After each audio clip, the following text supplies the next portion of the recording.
This was one of the strangest of Jesus' miracles. Josiah did not ask to be healed. He did not know that Jesus, who had told him to wash at Siloam and who had promised him his sight, was the prophet of Galilee who had preached in Jerusalem during the Feast of Tabernacles.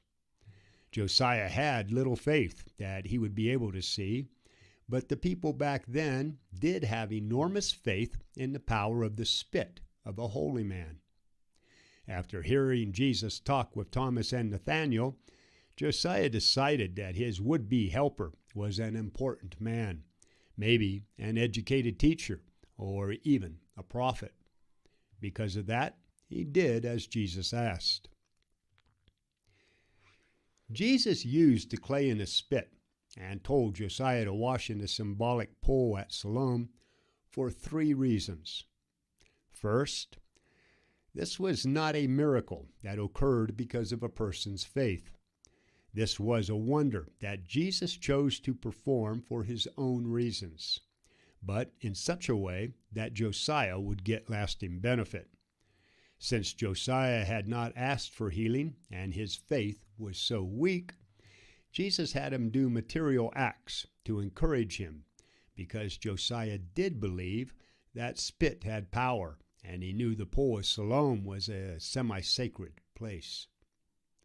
But Josiah would not have gone there if he had not needed to wash the clay out of his eyes. There was just enough ceremony about the whole deal to get him to do something. Second, this was a miracle done purely by Jesus' own choosing. By using material acts, he wanted to teach his followers then and in all later ages not to neglect or deride material ways of healing the sick. And third, Jesus gave Josiah his sight by working a miracle in Jerusalem on this Sabbath morning and nearby the temple to openly challenge the Jewish leaders. This was Jesus' positive way of announcing a public break with the Pharisees and making them take notice of his wonder.